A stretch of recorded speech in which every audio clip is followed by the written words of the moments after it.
قوم لوط جنہوں نے ایسی برائی کو ایجاد کیا جو ان سے پہلے دنیا میں کسی قوم نے نہ کیا تھا۔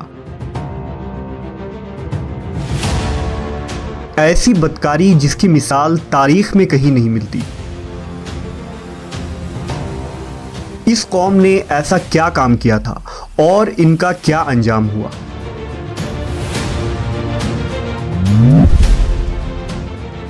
حضرت لوط علیہ السلام اللہ کے ایک برگزیدہ نبی تھے۔ آپ کے والد کا نام ہاران تھا جو تاریخ کے بیٹے تھے۔ آپ کی پیدائش عراق کے قدیم شہر اور میں ہوئی تھی۔ اس شہر میں ابراہیم علیہ السلام کا مسکن تھا۔ دراصل لوط علیہ السلام کے والد ہاران حضرت ابراہیم کے سگے بھائی تھے، یعنی حضرت لوط علیہ السلام حضرت ابراہیم کے بھتیجے تھے۔ چونکہ حضرت لوط علیہ السلام کے والد ان کے بچپن میں ہی انتقال کر چکے تھے، لہذا حضرت لوط کو حضرت ابراہیم نے بیٹا بنا کر پالا تھا۔ آپ حضرت ابراہیم پر سب سے پہلے ایمان لانے والوں میں شامل ہیں۔ آپ حضرت ابراہیم کے زمانے میں اہل سدوم کی رہنمائی کے لیے نبوت کے منصب پر فائز ہوئے۔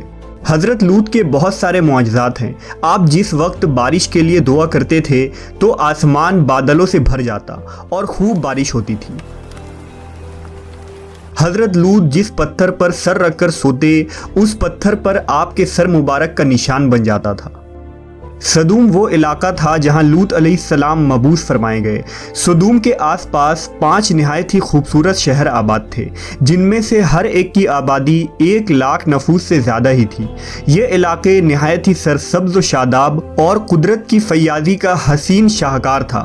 یہاں باغات کی کثرت تھی، لہلہاتی کھیتیاں یہاں کی ضروریات سے کہیں زیادہ تھی۔ اردن، شام اور اسرائیل کے درمیان بسا ہوا یہ علاقہ نہایت ہی زرخیز تھا۔ وہاں طرح طرح کے اناج، پھل، میوے بکثرت پیدا ہوتے تھے، اور یہی وجہ تھی کہ آس پاس کے بستیوں کے لوگ بھی اپنی معاشی اور غذائی ضرورت کے لیے ان بستیوں کی طرف آتے تھے۔ مگر یہ بات اہل سدوم کے لوگوں کو بالکل بھی پسند نہ تھی۔ ان کے خیال میں ان کی بستیوں میں پیدا ہونے والے پھلوں، اناجوں اور سبزیوں پر صرف ان کا ہی حق تھا۔ وہ نہیں چاہتے تھے کہ دوسری بستیوں کے لوگ ان کے علاقے میں آئیں۔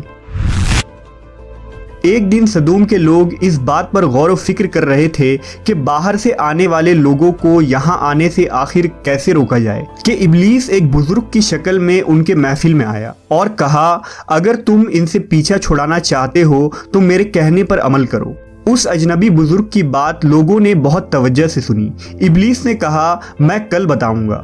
دوسرے دن ابلیس ایک خوبصورت جوان لڑکے کی بھیس میں آیا اور انہیں اپنی عورتوں کے بجائے مردوں کے ساتھ فعل بد کرنا سکھایا۔ ابلیس نے کہا کہ اگر تم ان بستیوں کے لوگوں سے نجات چاہتے ہو جو تمہاری بستی میں آ جاتے ہیں تو ایسا کرو کہ جب بھی کوئی شخص تمہارے علاقے میں آئے تو تم لوگ زبردستی اس کے ساتھ اپنی خواہش پوری کرو۔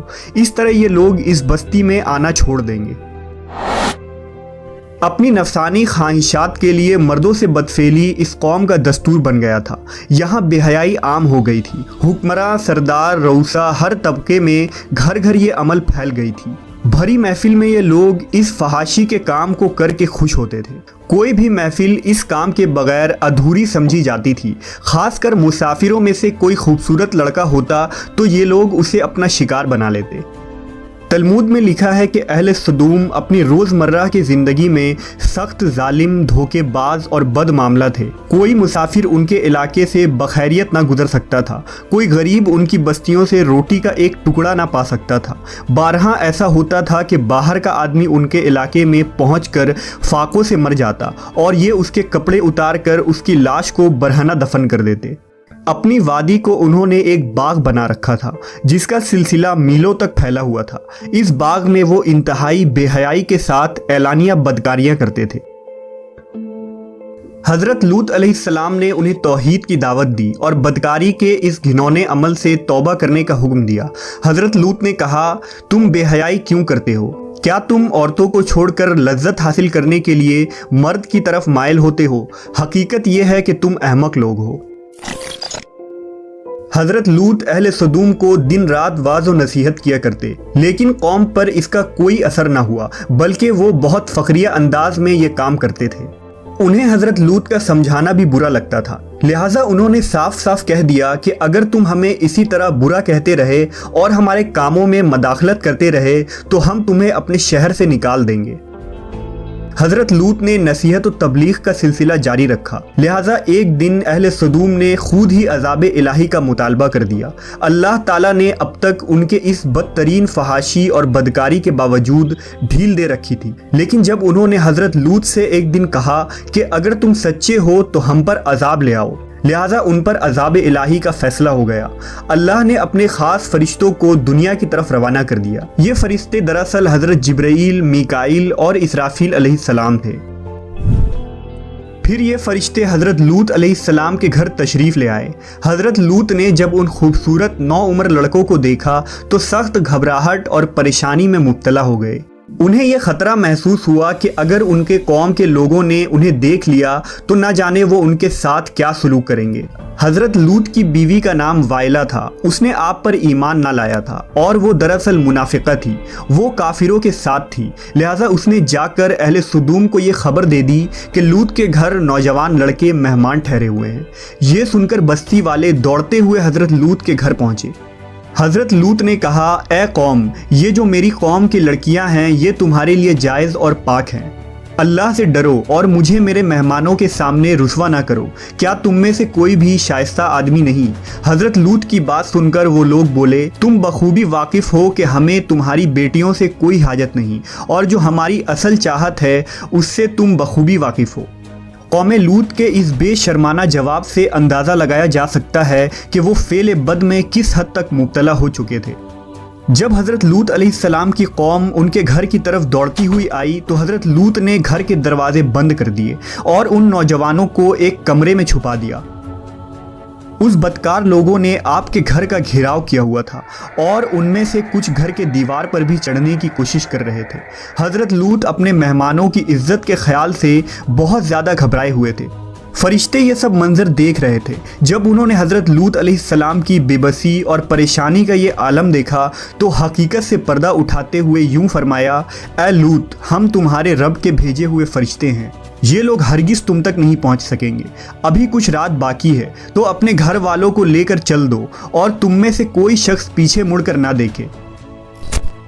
اہل سدوم حضرت لوط کے گھر کا دروازہ توڑنے پر بضد تھے، لہٰذا حضرت جبرائیل علیہ السلام نے گھر سے باہر نکل کر اپنے پر کا ایک کونا انہیں مارا، جس سے ان سب کی آنکھوں کے ڈھیلے باہر نکل آئے اور بصارت زائل ہو گئی۔ یہ خاص عذاب ان لوگوں کو پہنچا جو حضرت لوط کے پاس بد نیتی سے آئے تھے۔ حضرت لوط علیہ السلام حقیقت حال جان کر مطمئن ہو گئے اور اپنے گھر والوں کے ساتھ رات ہی کو نکل کھڑے ہوئے۔ بیوی بھی ان کے ساتھ تھی، لیکن کچھ دور جا کر وہ واپس اپنے قوم کی طرف پلٹ گئی اور قوم کے ساتھ جہنم رسید ہو گئی۔ صبح کا آغاز ہوا تو اللہ کے حکم سے حضرت جبرائیل نے بستی کو اپنے پر سے اکھاڑ دیا اور پھر اپنے بازو پر رکھ کر آسمان پر چڑھ گئے، یہاں تک کہ آسمان والوں نے بستی کے کتے کے بھونکنے اور مرغوں کے بولنے کی آوازیں سنی۔ پھر اس بستی کو زمین پر دے مارا، جس کے بعد ان پر پتھروں کی بارش ہوئی۔ ہر پتھر پر مرنے والوں کا نام لکھا ہوا تھا۔ جب یہ پتھر ان کو لگتے تو سر پاش پاش ہو جاتے۔ صبح سویرے شروع ہونے والا یہ عذاب اشراق تک پوری بستی کو نیست و نابود کر چکا تھا۔ قوم لوط کی ان خوبصورت بستیوں کو اللہ نے ایک انتہائی بدبودار اور سیاہ جھیل میں تبدیل کر دیا، جس کے پانی سے رہتی دنیا تک کوئی فائدہ نہیں اٹھایا جا سکتا۔ سمندر کے اس خاص حصے میں کوئی جاندار، مچھلی، میڈک وغیرہ زندہ نہیں رہ سکتے، اس لیے اسے ڈیڈ سی یعنی بحر مردار کہا جاتا ہے، جو اسرائیل اور اردن کے درمیان واقع ہے۔ ماہرین آثار نے 10 سالوں کی تحقیق و جستجو کے بعد اس تباہ شدہ شہر کو دریافت کیا تھا۔ تحقیقات سے پتہ چلا تھا کہ اس شہر میں زندگی بالکل ختم ہو چکی ہے۔ اس شہر کے راستے اور کھنڈرات کو دیکھ کر آرکیولوجسٹ نے یہ اندازہ لگایا کہ جب یہ شہر تباہ ہوا تو اس وقت لوگ روزمرہ کے معمولات کے کاموں میں مشغول تھے اور یہاں زندگی اچانک ختم ہو گئی تھی۔ اہل سدوم جنہیں پتھر بنا دیا گیا تھا، ان کے بت ابھی تک بحر مردار کے پاس موجود ہیں، جو تا قیامت لوگوں کے لیے ایک عبرت ہے۔ آج یورپی ممالک میں انسانی آزادی کے نام پر اس بدکاری کی اجازت دی جاتی ہے اور اس فحش عمل کو فخر سمجھا جاتا ہے، مگر حقیقت یہ ہے کہ ہم جنس پرستی بالکل فطرت کے خلاف ہے، جس سے انسانی معاشرہ تباہ و برباد ہو جاتا ہے۔ روایتوں کے مطابق ایک مرتبہ حضرت سلیمان علیہ السلام نے شیطان سے پوچھا کہ اللہ کے نزدیک سب سے بدترین عمل کیا ہے؟ ابلیس بولا، جب مرد مرد سے بدفعلی کرے اور عورت عورت سے خواہش پوری کرے۔ حضرت ابن عباس سے روایت ہے کہ رسول اللہ صلی اللہ علیہ وسلم نے فرمایا کہ اس شخص پر اللہ پاک کی لعنت ہو جو قوم لوط والا عمل کرے۔